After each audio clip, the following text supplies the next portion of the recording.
While I'm digging around looking for games to play, either for myself or for an eventual video, sometimes I'll come across one with a legacy, one that's had a ton of praise thrown at it, been recommended to me over and over again, and considered a bit of a cult classic. And one of those games is Psychonauts. Released in 2005 and made by Double Fine Productions, Psychonauts is, on paper, the kind of game I really should have played much earlier on, as at face value it does look like my kind of thing, but I just never got around to it. And there's a pretty interesting history out there with this one too, in that it was basically a commercial failure when it first launched, despite being a fan favourite, and it took the act of Double Fine waiting 6 years for the publishing rights of their own game to expire to then be in a position to re-release it themselves, where it did a lot better on its second outing. And don't get me wrong, I'm not blind to this game. I am aware there's a sequel eventually happening, and I am aware of Double Fine Productions, but I can't say I've had much first-hand experience with their games, but especially not with Psychonauts. Because a few years ago I went to Comic-Con, and like usual I'll tend to look around at what used games are there to buy when I found this copy of Psychonauts. And I tell you what, I got home and I put that game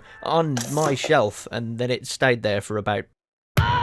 Yeah, I am pretty silly for leaving stuff like this so long, but you know, after hearing so much about Psychonauts from so many different people over the years, I just kind of figured it wasn't a priority for me, because there's no way this game is going to be as good as people make it out to be, so why bother? But yeah, seeing as Psychonauts 2 is going to be a thing at some point this year, and that has got people talking about the original game all over again, I kind of figured this was the perfect time to dive in and see what all the fuss was about. I can't put the goggles any lower than that, by the way, otherwise... yeah. It's available on a few things like the Xbox, PS2 and PC, but I'm going to be playing the Xbox version as that's the one I have, and it's super easy for me to get footage of thanks to being playable on the Xbox One.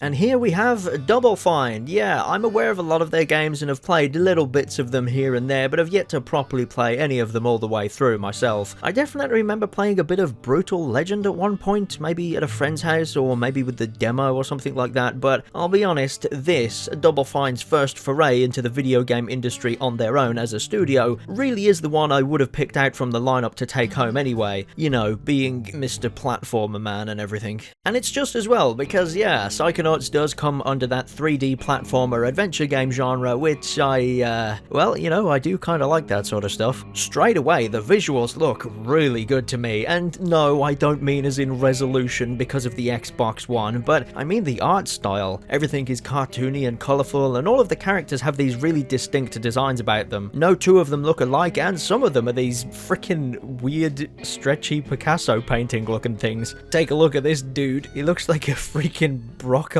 But before all of that, I've gotta say, look at this title screen. I feel like I say this all the time, but I do really appreciate a well-presented, bespoke title screen like this one. One that reaches out and slaps you in the face with the game's personality as soon as you start the thing up. And yeah, look at this. There's a big old brain that you can walk around 360 degrees, and each option is a door that you have to go to and actually jump into. That is so cool. And then the screen where you pick your save slot has you pick a bunk and write your name on the chalkboard, which then appears in the game. Oh, I don't know, I like little things like that. Yeah, good job. Anyway, so when we do jump in, we quickly get the initial setup for the story. Out in the wilderness somewhere, we have a summer camp for gifted children looking to eventually become Psychonauts. Basically, a secret agent with special psychic abilities. The camp's initial meet and greet gets disturbed by our guy, the literal circus runaway Raz, who has joined in uninvited, but is allowed to stay for a few days as he already seems to have a knack for psychic abilities, and the grown-ups need time to find a way to contact his parents, so yeah, they just kind of let him stay here for a while. Eventually we're told that Raz's dad will come to collect him in a few days, so we have until then to get him fully trained up by earning a selection of merit badges around the camp. It does eventually get a little more complex than that, being introduced to the various Psychonaut agents with a few twists and turns along the way, like the confused nature of Raz getting a girlfriend, dreams becoming a reality, along with a whole bunch of abstract shenanigans I'll go into later on, but yeah, I'm liking the initial initial setup here. Right away, you're free to explore the summer camp and talk to some of the other students, which again, just looks pretty good. As soon as I got to this part of the game, I just had to stop and take in the view for a few minutes really. There's a lot of nice scenery in this game, which shows off how good this art style actually is even today. As a platformer game though, I've got to say, when it comes to the controls, my first impressions were not overly positive, to be honest. There's a whole host of different moves you can do, like your usual jumping and double jumping, and you've got other things like a rail grinding move, as well as being able to jump and climb onto things like ropes and poles, which all work fine enough, but I don't know, perhaps they're not as refined as I was initially expecting. They do sometimes feel a little bit too clunky for me. Even the jumping on its own felt weirdly delayed at first, and when you compare the other movement mechanics to other games that have used them, they just seem more serviceable here than anything else. After about an hour or so of messing around, however, it didn't really bother me too much. Yes, the jumping is a little slower and more delayed than most other games I've played, but once you get used to it, it's a non-issue really, so don't take that complaint to heart. Everything else doesn't necessarily get a free pass, but it comes way less of an issue as the game goes on, because it isn't actually about platforming around in 3D the entire time.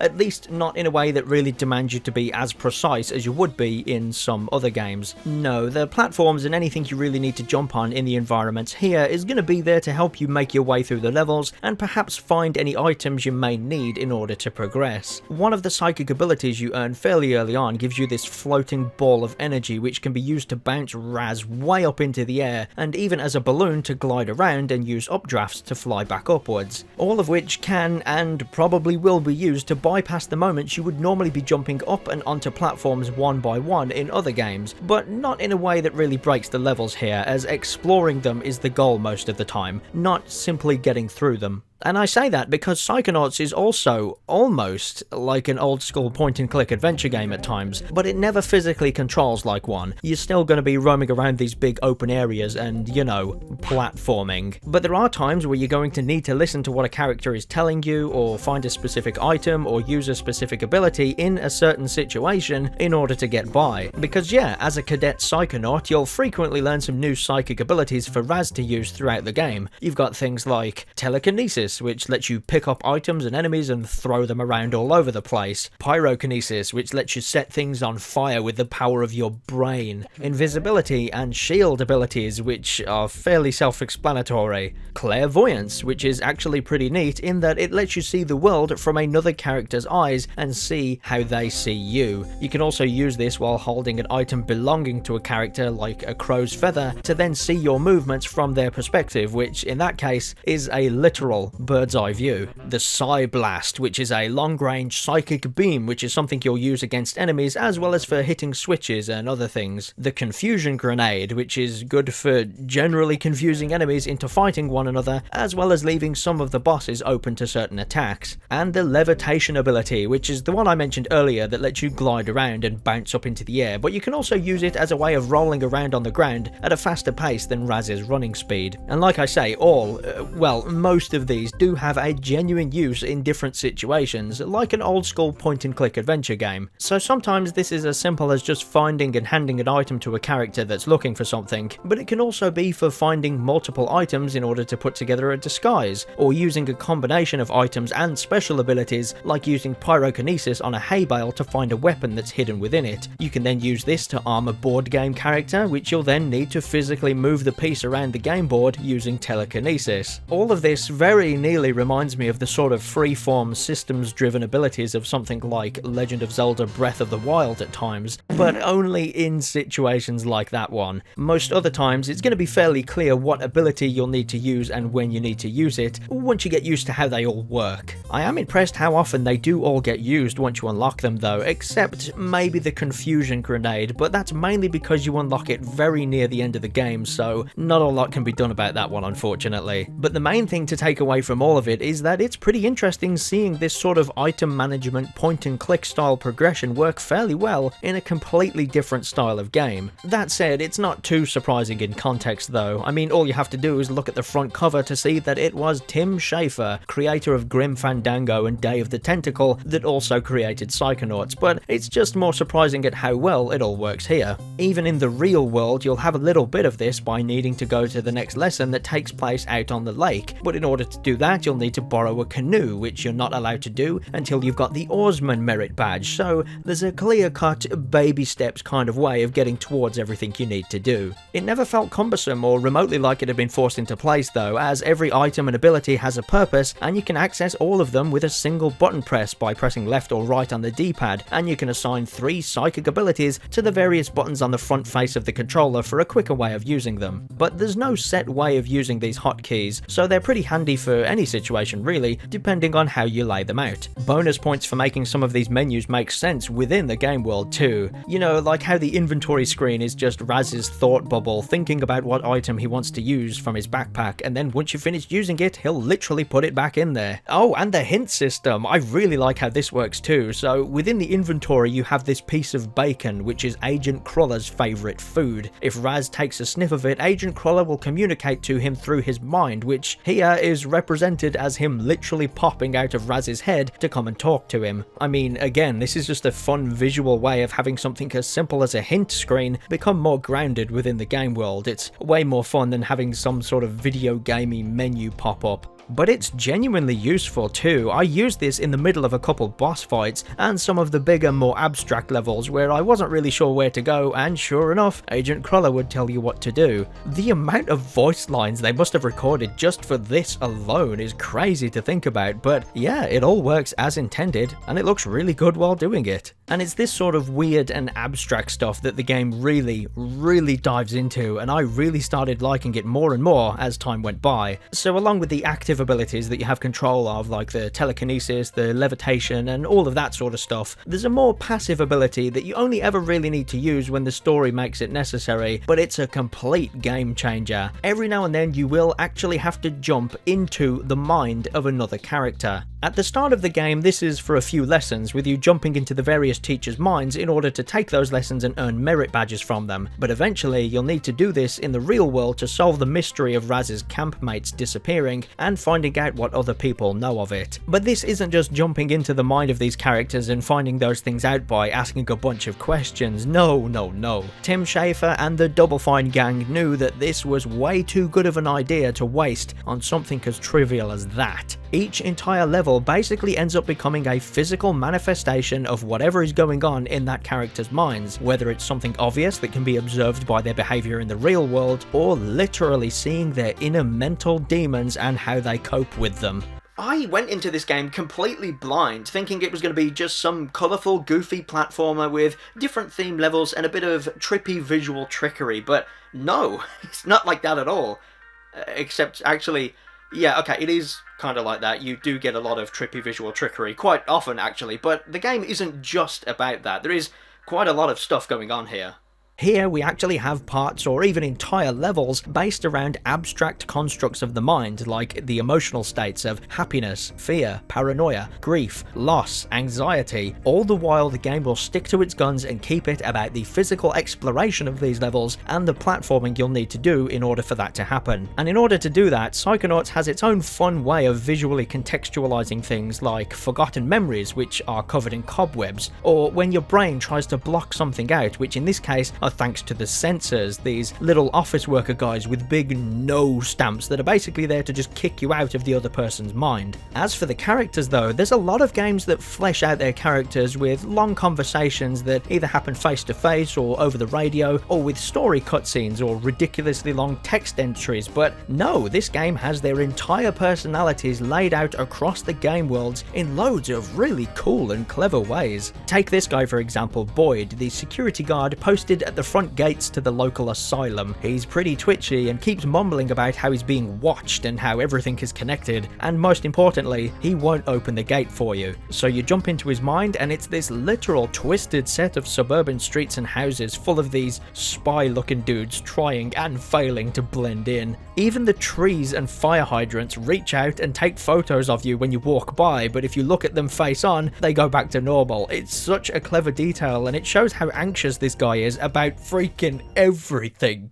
My favourite level has to be in the mind of this guy, Fred, who is actually within the asylum, who keeps talking like Napoleon Bonaparte for some reason, because it turns out to be one of his ancestors. So you jump inside of his head and you can see Fred feeling fed up and downtrodden with Napoleon trying to toughen him up by playing a war game against him. Napoleon basically won't let Fred go until he wins this game because he feels like he's bringing shame to the Bonaparte family name. So in order to sort this mess out, you'll need to help Fred win the game. And in order to do that, you'll literally have to dive into the game board and move the pieces around. But the pieces themselves are sentient, so in order to do that, you'll have to dive even further into an even smaller size and knock on the doors of the houses that belong to those pieces, and then help those out with various tasks in order to convince them to play along. You end up having to jump between the different layers of the game board and use certain pieces in order to clear the way for others, and oh man, it's just such a good and clever idea. And it's completely unique too. That's one major thing this game has going for it when it comes to each of these levels based on the characters' minds. There's a unique idea in place and the level kind of plays around that idea, and then you'll get a completely new and unique idea with the next one. I just kept on going through these levels in Psychonauts wanting to know what else the game could possibly throw my way, and for the most part, I was not disappointed. Total war zones, spooky forests, funky discos, floating cubes, Godzilla simulators, it's pretty much all there. An added bonus to all of this is that once you're done with a level, not only will that person be in a better position to help Raz in the real world, but we as the players have really gotten to know those people too because of how their thoughts and fears were shown to us in these really creative ways, which is way more interesting than just hearing about it or finding a piece of paper on a desk or whatever, and it makes all of these characters so much more memorable because of it. Raz, Lily, Coach, Sasha, Mila, Ford, Lobato, Boyd, Gloria, Ed, Fred, Napoleon. There are so many good characters in this game, and while not every single one has got a level dedicated to them, I still remember so many of their personalities because of how this game went about presenting them. Voice acting is top notch from everybody too, but there are a few names here I do recognise from other places. Ford Cruller, for instance, is voiced by David Kay, where I mainly know him as playing Clank in the Ratchet & Clank series, and of course we've got Rasputin here, voiced by the excellent Richard Horvitz, who I mainly know from playing Orthopox in Destroy All Humans. Anyway, the only downside with the levels for me would be the boss fights. Thankfully there aren't too many of them, but the ones that are here either don't do very much or get sidetracked and have some awkward gameplay surrounding them getting in the way. The main examples of those would be the luchador themed fights you do in one level, where you basically do the same fight 4 times. There is some slight variation in the moves they do against you, but not enough to make me not say it's basically the same fight 4 times. And you've got this giant lungfish where at first it's a pretty good fight, to be fair. It makes you use some of your recently acquired psychic abilities in order to make it take damage, but then there's this really long drawn out chase sequence that really didn't do anything for me. The camera and the area you can move around in just move so slowly. And then there's another phase where you have to trick it into getting stuck into a clamshell, which was really finicky for some reason, and then I died and had to do all 3 phases, including the boring chase sequence all over again. I do also have some issues with the final level and basically everything surrounding it, but that is easily worth its own separate mention later on. On the other hand, I could list every level in the game and say what I liked about them all, but I would rather leave at least some of that discovery to people that haven't played this game yet. I may be incredibly late in playing Psychonauts myself, but I'm not going to try and outright spoil it for those that haven't. Anyway, while you're jumping around and exploring different locations, you're going to be finding a few collectibles along the way. First up are these arrowhead things, which act as a form of currency to buy items in the main lodge, which would seem useful, but I found there were only 2 very specific big items I had to buy in order to get through the game. The rest of the time, I didn't really use any of this too much, but in those 2 times I did, you can buy and use this little machine to find deep-rooted arrowheads in the ground that are worth more, which is really boring to do.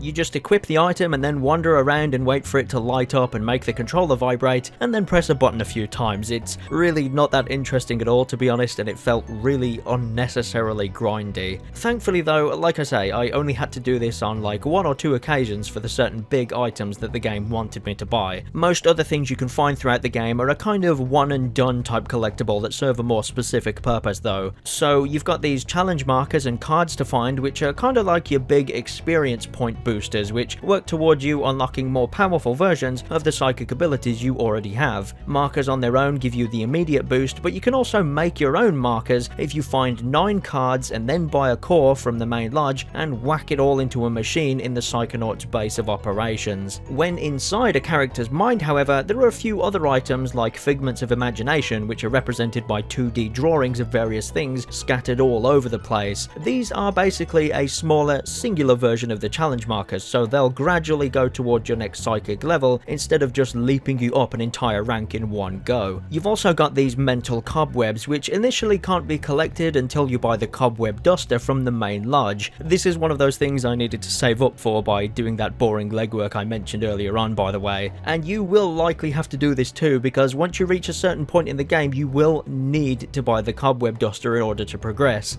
The game will warn you about that before going into that specific level, and to be fair, it doesn't actually take that long to save up for once you've got the deep arrowhead machine thing, but yeah, it's still not very fun. Anyway, these cobwebs will provide Raz with more cards to use towards challenge markers, so yeah, there is a bit of a collectible hierarchy going on here. It did initially confuse me, to be honest, but it's one of those things that sounds a lot messier and more complicated than it actually is. Collect the cobwebs from within the levels to transform them into challenge marker cards, buy the cores from the main lodge, combine the cores and the cards together to get a challenge marker, use those to level up Raz, and there you go. And the other things to find are these various pieces of emotional baggage that each character has within their mind, represented by literal emotional pieces of baggage. This is another fun and silly visual idea, and yeah, in order to make these guys happy again, you have to find the respective label for each one and attach it to the baggage to send it on its way. Like a lot of things though, Psychonauts is a little different to other platformers in that the collectibles aren't even that important for the most part, but they're more so there as optional extras. One such collectible are these mental vaults found within each character's mind that are pretty interesting.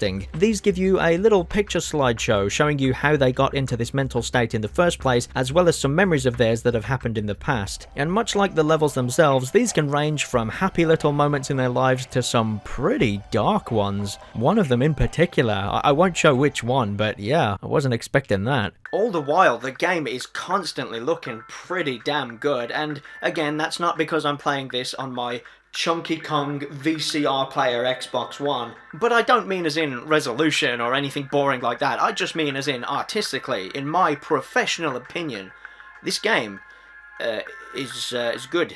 I said it earlier on how goofy looking and weird some of the character designs are, like Broccoli Boy here, but I don't mean that in a bad way. In fact, it all kind of gives me Tim Burton vibes, like The Nightmare Before Christmas, but with the gothic and Halloween vibes turned down a few notches. I love the environments too. The campsite in particular has this sort of murky swamp-like feel about it with the green tones, and when you eventually get out to the lake, you can see all of these stylized tree silhouettes in the distance, which really caught my eye. And don't even get me started on the actual brain levels either. Some of these are so much fun with just their visual ideas alone, not to mention some of the gameplay opportunities they bring to the table. That suburban level, for instance, with its twisted layout, has multiple sources of gravity that turn around with the ground, and it all works super smoothly too. I'm really impressed with how well that all works considering this game's age. I remember Crash Nitro Kart kind of struggled with this at times with some of its racetracks, but nah, Psychonauts comes in here and frickin' drop kicks that game out of the way. This is how you do gravity malarkey.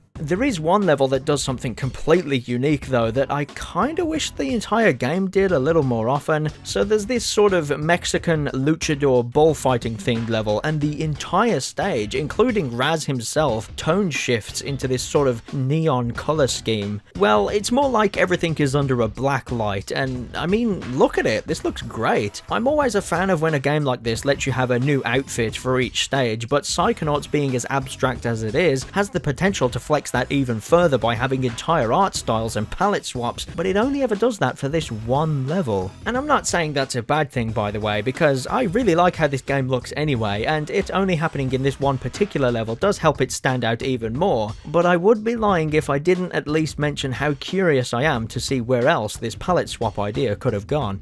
I actually haven't had that much bad to say about this game so far, because it is turning out to be pretty good, which is impressive given this is not only Double Fine's first attempt at a 3D platformer, but it's also the first game they made as the studio we know them as today. but depending on where you look, that does start to show in a handful of different ways. I mean, don't get me wrong, most of the things I don't like I have in fact already pointed out on the way to getting here. You know, small things like grinding for arrowheads isn't particularly fun, some of the boss fights don't really do anything for me or just flat out do something I would consider to be a little off. But it's the issue of the controls I raised earlier that I would want to elaborate on a little bit more. Because as I said at the time, none of the controls are a problem throughout most of the game because the vast majority of it wasn't designed with knee-jerk reaction, trigger-happy platforming in mind. You know, it's just not that kind of game. It's less about the precision of the Bandicoot and more about the freedom of the dragon. Or something like that. I don't know, that's a pretty bad analogy, but I think you know where I'm coming from. But with Psychonauts, the controls do suddenly become an issue when it does become that kind of platforming for one singular, infamous level. So, yeah, there's this one level towards the end of the game, in fact it is the end of the game, that I do feel the need to talk about here, and while I don't normally want to show gameplay from the game's final level in any of these videos, I do feel the need to do that here in the case of Psychonauts, because I need that footage in order to better demonstrate some of the problems I have with it. So, while there isn't that much in the way of story spoilers coming up, okay, there are a few towards the very end, but if you don't want to see any gameplay from the game's final level, then what I would do is just perhaps cover your eyes and listen to what I have to say for a few minutes. Yeah, so this final level here is not very pleasant. And no, I don't mean as in visually, because that's kind of the point. It's the nightmares of two characters being merged into one, and the boss fight within it is fitting enough because of that. But pretty much everything leading up to that point, oh boy, this is not good in my books. My main problem with this level is that it pretty much goes directly against everything I have praised all of the other levels in this game for. You don't really do any exploration whatsoever, as this level is essentially one long corridor. There's no real clever use of your psychic abilities because you basically don't need to use any of them in order to get by this. And most of the time you're either rushing around trying to do some sort of checkpoint escort mission where the other character can actually die, causing you to die as well, or you're being bombarded with a constant stream of projectiles whilst doing a combination of rope walking, ladder climbing, pole swinging, and bubble floating, with the projectiles also knocking you back if they hit you, which will likely cause you to fall and die, all with the added pressure of a time limit thanks to rising water from below. And this is what I mean when I say the platforming controls aren't really an issue in the rest of the game, because it's literally a different kind of platforming there. There's no rush, you're free to wander around wherever you want a lot of the time. Here though, you're suddenly doing a time-limited obstacle course out of nowhere, and I swear at no point in the entire game prior to this did I ever have to jump from one vertical surface to another like this. So it's almost as if there isn't even a jump here to accommodate for that kind of movement. The best I could do was awkwardly jump away and then double jump back in towards the next one, but I felt like I was gonna break the game doing that. It felt so unnatural. And yeah, after going into this game blind and then looking it up online after I'd done it all, I can totally see why this section of the game is basically infamous in its execution. After I finished Psychonauts, I had two separate friends tell me how this part of the game was incredibly rough, with one of them citing it as the reason they never beat the game in the first place when they were younger, and yeah, I can't blame them. This is ridiculous, and I certainly wouldn't have had the patience for it myself at the time either. Well, the good news is that in the game's full-blown re-release after Double Fine legally had the publishing rights to their own game back, apparently this was all patched to lower the difficulty and increase the number of checkpoints in this section in the Steam version, but that's not the one I was playing. Fucking piece of shit! Oh yeah, this is the part with the story spoilers, by the way.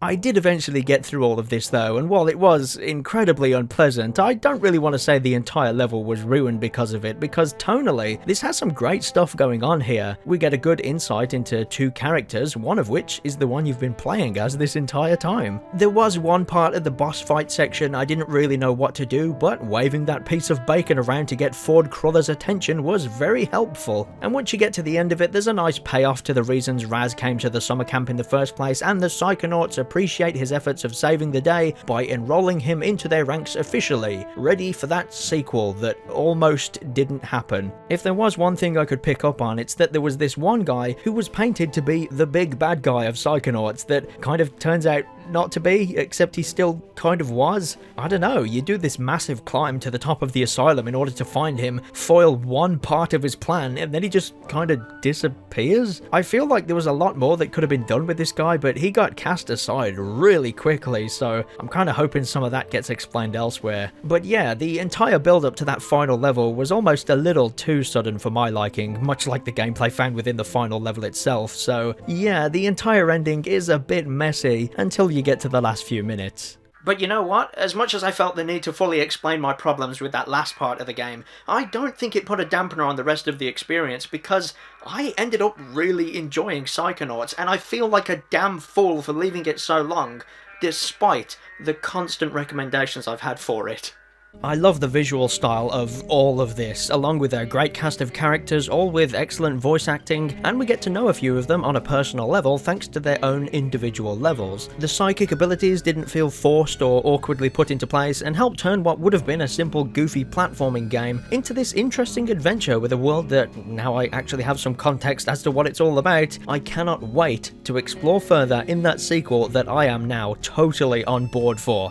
I guess that's one benefit of me leaving this first game so long, in that I don't have to wait anywhere near as long for that sequel, because some people have been waiting 15 years. That is crazy to think about, but yeah, I am very glad I did get around to playing Psychonauts for myself, because it is one of those cases where it's turned out to be just as good, if not better, than what people were telling me.